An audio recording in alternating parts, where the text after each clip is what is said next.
Okay, so I don't really know where to post this, but I guess this is the place for weird life moments that mess with your head. This happened a few weeks ago, and I still don't know how to fully explain it. But it's been eating at me, so here we are. To set the stage a little, I'm a 38-year-old guy. Pretty average life. Married, no kids, work in logistics, jog every morning to keep the stress down. Nothing fancy.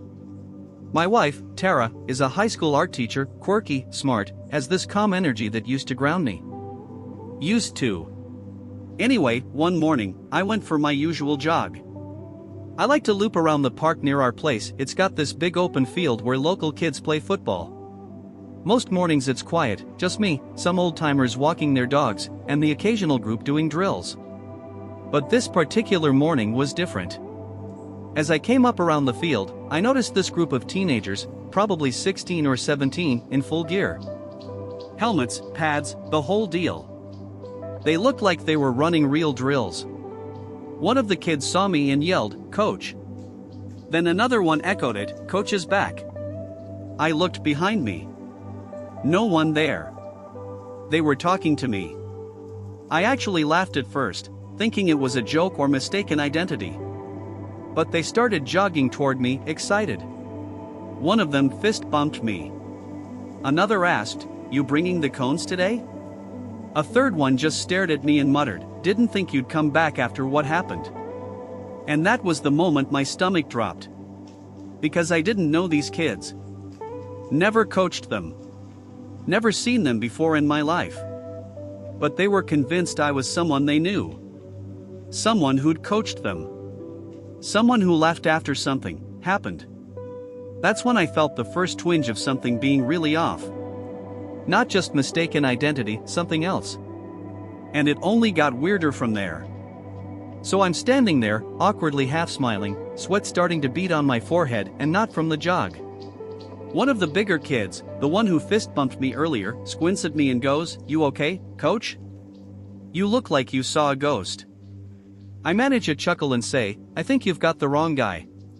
The reaction? Dead silence. Then one of them, tall, lanky, curly-haired, just tilts his head and says, "You're joking, right? You always do this. Like when you pretended to forget Dylan's birthday last year." Another one pipes up, "Or when you acted like you didn't know we had playoffs coming." Classic coach. They were smiling, like this was some long-running bit between us. But the more they joked, the more my skin crawled. Because they were so sure. Their eyes dead serious behind the laughter. I backed up a bit, trying to stay calm. "Guys, I don't coach football. I don't know any of you." And just like that, their faces changed. Not in a hostile way, just confusion. A couple exchanged glances. One actually looked hurt. Then curly hair muttered, "He's not joking. Something's wrong." Then the tall kid pulled out his phone and said, "Coach, don't mess with us. Look." And he turned the screen to me. It was a photo. Me. Standing in the middle of a football field. Whistle in my mouth. Same running shorts. Same joggers. Same face. And I swear to God, I don't remember that photo ever being taken. I stared at that phone like it was a loaded gun. It was me. No doubt about it. Same face, same beard, even the tiny scar above my left eyebrow from when I faceplanted on a bike as a kid. I was standing in the middle of a football field, arms crossed, like I belonged there. Like I was their coach. But I'd never been on that field before. Never coached a team. Never wore a whistle in my life. And yet there I was. Looking proud. Confident. Comfortable. I asked the kid holding the phone, "Where did you get that?" He hesitated. "From our group chat. You sent it before tryouts last fall." "I didn't send that," I said, trying to keep my voice steady. He just looked at me, puzzled. "But, your name is Dan, right?" I froze. That is my name. I've never felt that kind of quiet panic before. Like someone cracked open your life and rearranged the furniture when you weren't looking. I turned away, muttering something like sorry, gotta go, and started walking fast, borderline running out of the park. As I got farther, I could still hear one of them calling after me, "Coach, please, we didn't tell anyone. We swear. We kept the secret." That stopped me in my tracks. What secret? I should have just kept walking. I know that now. But something about that sentence, "we kept the secret," gripped me. Like a hook under my skin. I turned halfway, still keeping some distance, and called back, "What secret?" The tall kid looked like he immediately regretted saying anything. His eyes darted to the others, like he'd screwed up. Another one, a short, buzzcut, defensive lineman build, spoke up instead. "We promised we wouldn't tell anyone what happened in the locker room." My mouth went dry. What happened in the locker room? They were quiet. Then curly hair finally said, carefully, "You said it was better if we all just forgot. That if we ever wanted to play again, we'd never bring it up." And that's when I knew I was out of my depth. Because either this was the world's most elaborate prank, or something else was happening. Something I couldn't explain with logic. Something terrifying. I didn't respond. I just turned and left. Fast. Not quite running, but close. My pulse was thumping in my ears. I crossed the street and didn't look back. I didn't even finish my jog. Just went home, straight through the door, past my wife, who was sipping coffee at the kitchen counter, and into the bathroom. I stared at my reflection for a long time. And I started to wonder if maybe they weren't the ones confused. Maybe it was me. I needed to ground myself. Something, anything, to prove I wasn't losing it. So I did what anyone would do when they think the fabric of their life is coming apart. I checked the calendar. I opened Google Calendar on my phone, searched back through the past year, scanning for any mention of football, coaching, team meetings, anything. Nothing. Just work meetings, Tara's school events, a dentist appointment I rescheduled twice, and our anniversary dinner. Then I opened my Photos app. Scrolled. October, September, August, nothing weird. No football fields. No photos in a whistle. No teenagers. But then, I hit a batch of photos from early June. And right there, in between a random photo of a barbecue grill and a selfie of Tara and me at a concert, was a picture of me. On a football field. It wasn't the same one the kid had shown me earlier. This one was blurry, like someone took it without me noticing. I was walking away from a group of teenagers, toward the bleachers. Same joggers. Same posture. And here's the kicker, I had a whistle hanging around my neck. I didn't remember that day. Not 1 second of it. But there was proof I was there. At this point, I felt nauseous. I sat down on the edge of the bathtub and just stared at the photo. I didn't feel crazy. I felt invaded. Like something or someone had inserted itself into my life when I wasn't looking. That's when Tara knocked on the door and asked, "Hey, were you out coaching again? I thought you said that was over." My blood went ice cold. I opened the door slowly. Tara was standing there, holding her coffee with that casual, sleepy look she gets in the morning, like she was about to ask if I wanted toast, not drop a mental nuke on me. I tried to sound normal. "What do you mean, again?" She raised an eyebrow. "The football thing. You told me you were done with it. That it was taking too much time." I stared at her like she was speaking a foreign language. "When did I say that?" She blinked. "Last month. You said you weren't going back after what happened with the school board." Then, seeing my expression, she added, "Wait, are you messing with me right now?" "No," I said, barely able to get the word out. School board? I had zero memory of any of that. No late-night arguments, no dramatic coaching career, no school board anything. I don't even remember talking to Tara about football. But she clearly remembered it. And worse, she believed it happened. She walked past me and sat down at the kitchen table like it was just another Tuesday. Honestly, I thought it was a good call. You weren't sleeping, you kept having those headaches. Remember that night you woke up and said, they saw too much?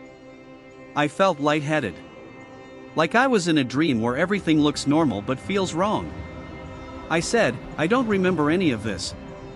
And she just looked at me. Quiet. Calm. She set down her mug. Dan, she said carefully, are you okay? And in that moment, I realized something I didn't want to admit. I didn't know how to answer that. I told Tara I was fine. Lied straight to her face, because honestly, what else could I say?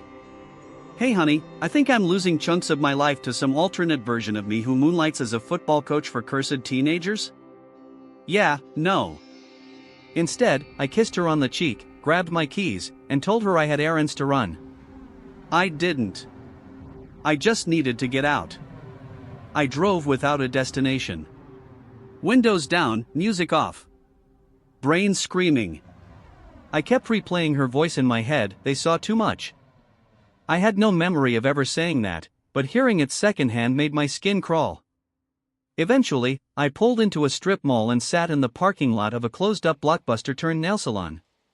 I scrolled through my phone, trying to find any proof that I hadn't lived this second life. Work texts?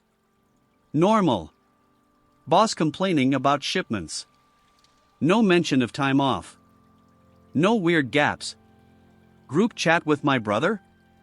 Just memes and a passive-aggressive fight about Thanksgiving plans. Then I noticed something in my Notes app. A locked note titled Practice Schedule. I didn't remember ever locking a note. But my fingerprint unlocked it. Inside was a list of names. Teenage names. Their names. I recognized a few from this morning. Each one had positions, jersey numbers, little comments next to them. One said, still not talking after locker room. Keep an eye on him. Another said, tell Curly to shut his damn mouth. I stared at the screen until it dimmed. And in that silence, it hit me. There's a version of me walking around inside my life, doing things I don't remember. And somehow, everyone else is playing along like he's the real one.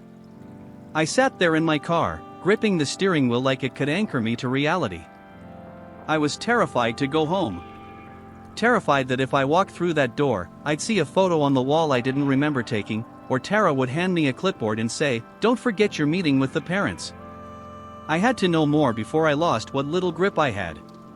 So I did something I probably shouldn't have, I went back to the field. It was empty now. The sun was higher, the park busier. Joggers, dog walkers, regular life. No team. No kids. Just a quiet stretch of grass and the faint outline of cleats in the dirt. I walked over to the bleachers and sat. There was a moment where I felt calm. Maybe this was all some weird mental breakdown. Stress, lack of sleep. Something I could fix with a therapist and a few weeks off. But then I noticed something tucked between the slats. A whistle. I picked it up. Black, plastic, scratched.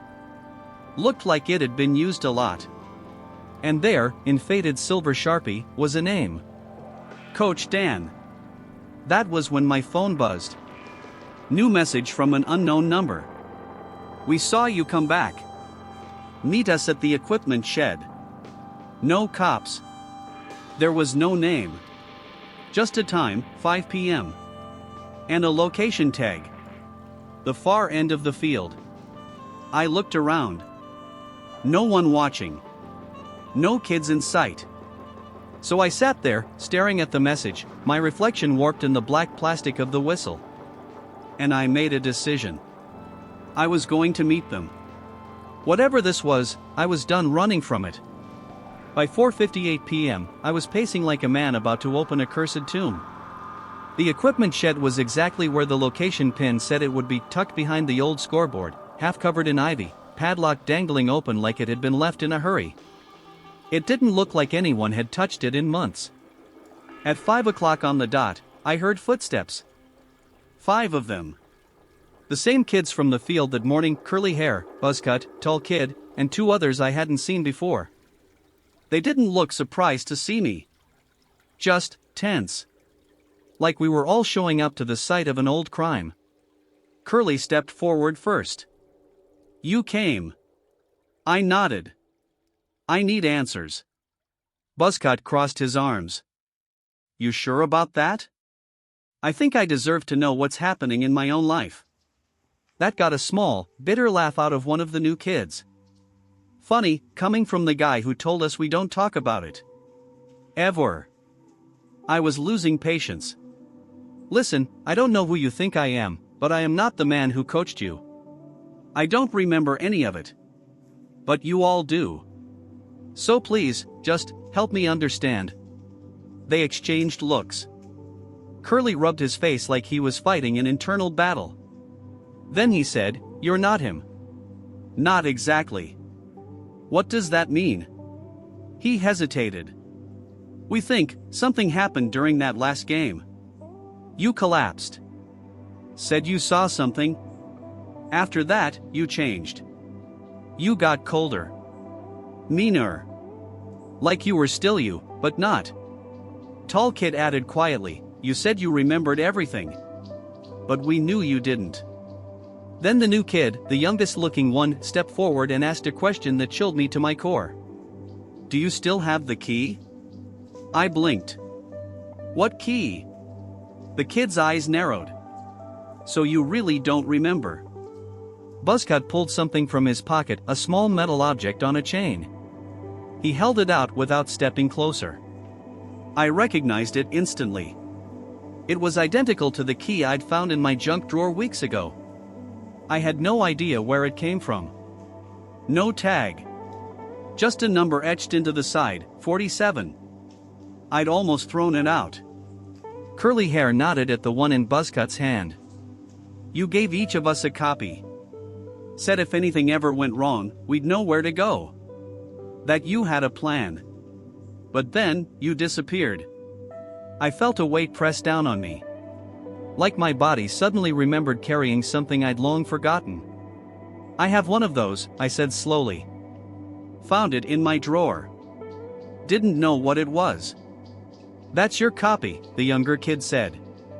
That's how you get back. Back where? No one answered right away.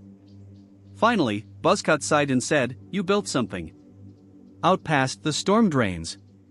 Said it was a failsafe.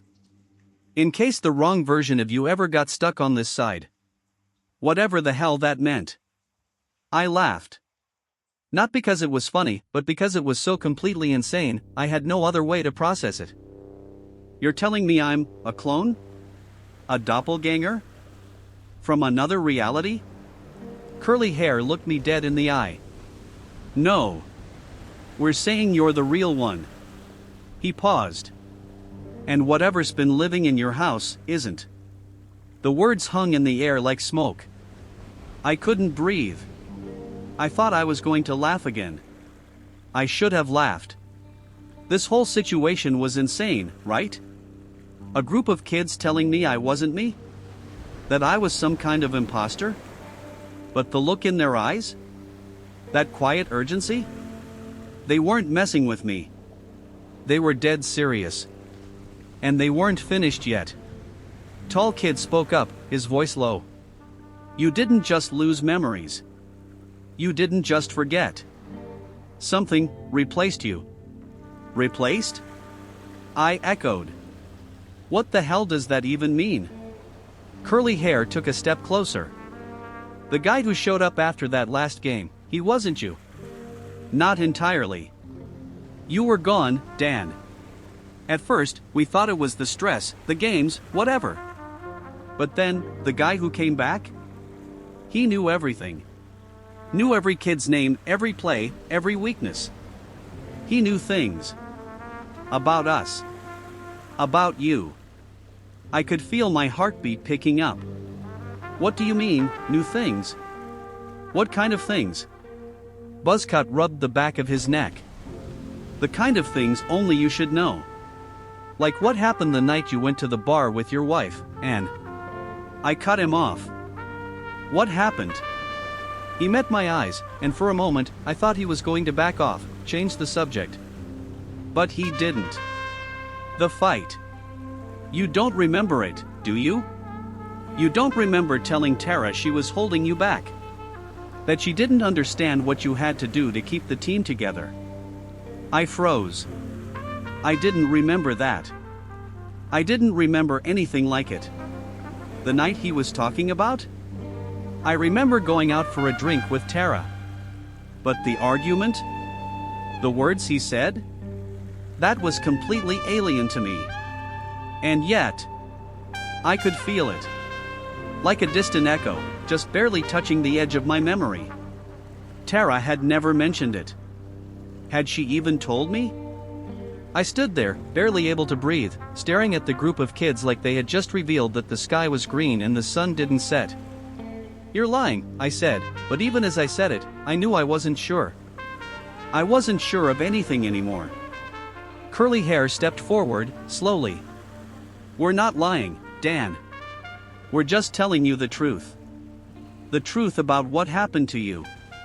The version of you that showed up after that night, he was different. He wasn't the same. And, yeah, we know things got worse. The team, Tara, everything got strained. I could feel my heart pounding. That night, I couldn't remember the details, but the feeling of dread? That feeling was real. It was creeping in. The cold knot in my stomach. Something had happened. Something big. Something that made me a stranger in my own life. The realization hit me like a slap in the face. I couldn't trust my own memories. They weren't mine anymore. I turned to Buzzcut. "You said something about a plan. What was the plan?" He hesitated. "We were supposed to fix it, Dan. Bring you back." "Back from what?" I asked, my voice shaking now. What happened to me? The silence that followed was suffocating. Finally, Tall Kid spoke again, his voice quiet but firm. "The plan, it wasn't just about getting you back. It was about stopping the other version of you from taking over completely. And we couldn't do it without you. We needed the real you." I felt a cold sweat prickling at the back of my neck. "So what now? What do I do?" "We need to go to the storm drains," Curly said. "That's where you built it. Where the key leads. And if we're lucky, we can undo what's been done. But only if we get there before he does." "Who?" I asked. "The other me?" Buzzcut nodded. "Exactly. And we're running out of time." I couldn't believe what I was hearing. I was standing in a parking lot with 5 teenagers, talking about a second version of me, one that took over my life, and some kind of underground hideout I built to fix everything. I felt dizzy. Like I was standing on the edge of some kind of massive cliff, staring into an abyss of my own making. But the weird thing was, I believed them. They weren't lying. Not about the key, not about the other me. They spoke with the kind of certainty that told me they knew exactly what they were talking about. And worse, they seemed scared. Terrified. Like they were racing against something much worse than me, and I was too late. Curly Hair looked at me. "You've got the key. You lead. We're following." My throat was dry, but I nodded. "All right. Let's go." We walked in silence to the far edge of the field, past the weathered bleachers and into the woods that bordered the park. There was a small trail hidden behind some bushes that led to the storm drains. I couldn't shake the feeling that I was being led into the unknown, into something I should have known about but had no memory of. The ground felt unstable beneath my feet, like it was shifting with every step I took. We reached the drain entrance. It was hidden behind a rusted fence, but the kids knew the way. They'd clearly been here before. The chain was broken, the door was ajar. A dark, damp smell wafted out. Buzzcut pulled out a flashlight and flicked it on. "This is it. If we're right, this is where it all started. The moment you built whatever it is you built to save yourself." I looked into the dark tunnel, swallowing my fear. What exactly am I supposed to do down there? Find him, Curly said, voice tight. And stop him before he finishes what he started. He's been hiding in plain sight, making sure no one remembers what happened. He's you, but not you. The door creaked as I pushed it open. My heart was racing. Whatever was waiting inside, I had no choice but to walk into it. We all stepped in. The air was cold, dank. It felt like stepping into a grave. But this wasn't the end. It was just the beginning. The deeper we went into the storm drains, the more unsettling it became. The walls were narrow, the air heavy with the scent of mildew, and every step felt like we were descending further into something I had no control over. I could feel the tension from the kids behind me, curious, scared, yet determined. I knew they were relying on me. They wanted the real me back. But the truth was, I didn't know who that even was anymore. We walked in silence for what felt like hours, though it was probably only 15 minutes. Then, up ahead, I saw it. A faint glow. Curly pointed. That's it. Keep going. The light led us to a small, hidden room. It was barely big enough for all of us, and the walls were lined with strange, haphazardly stacked boxes and broken equipment. But what caught my eye was the object in the center of the room.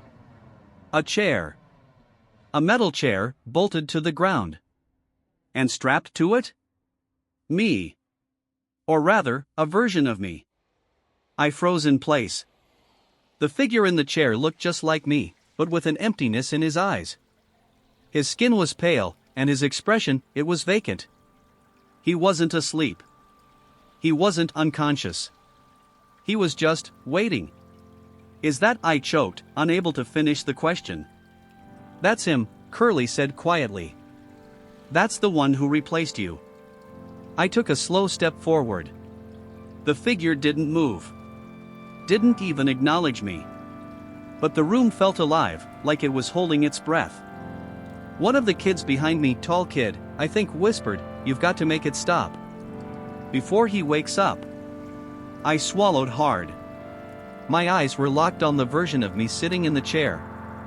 My own face, frozen, empty. I looked down at the key in my hand. It was now or never. I stood there, staring at myself, at the version of me who had replaced the real me. The empty eyes, the hollow expression. The silence in the room was deafening. It felt like everything was on the edge of breaking, like I was about to make a decision that would change everything. I could feel the kids behind me, waiting, but I wasn't sure what I was supposed to do. Was I supposed to save myself? Or destroy what had replaced me? Curly stepped closer, his voice a whisper. Dan, you have to use the key. It's the only way to break the connection. We can't do it without you.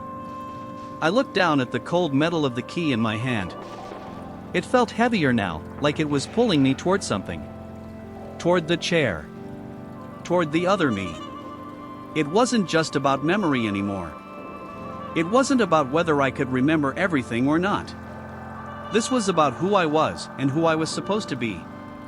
I took a deep breath and stepped forward, my hand trembling as I approached the chair. The moment my fingers brushed against the back of it, the other me's eyes fluttered open. There was a strange, terrifying calm in his gaze as he looked at me, as if he'd been waiting for this moment all along. I knew you'd come, he said, his voice a mirror of mine, but colder. You can't undo this. You can't take back what you've lost. I swallowed. I don't know who you are. But I know who I am. The words felt strange as they left my mouth, like I was trying to convince myself as much as him. The key felt like it was burning in my hand, a sharp heat that spread up my arm, and without thinking, I pressed it against the side of the chair. The room trembled. For a second, I thought it wouldn't work. That nothing would happen. But then, the light flickered, and I felt something shift. Something broke. The other me gasped, his body jerking as if he were being pulled in two directions. His eyes widened with a mixture of fear and anger. You can't. But it was too late. The connection between us snapped like a thread, and suddenly, it was just me again. I stumbled back, Breathing heavily, the key still clutched in my hand. The room was silent. The kids stood behind me, watching, waiting for the fallout. But I didn't know what came next. I didn't know if I'd ever be the same. "What happens now?" I asked, my voice rough. Curly stepped forward. "You go back. You fix the mess you left behind. You make it right. But you're not alone, Dan. We're here." I looked at him, then at the others. The storm drains didn't seem so dark anymore. Maybe this wasn't the end of everything. Maybe it was just the beginning of figuring out who I truly was. And maybe, just maybe, I had learned something important along the way. You can't run from your mistakes, but you can always choose to face them. The truth? It was a messy, confusing thing. But it was mine to own. I walked out of the storm drains, the key still in my pocket, knowing that I had a lot of work to do. But I was ready to fix it. To reclaim my life. And to finally, truly, remember. The end.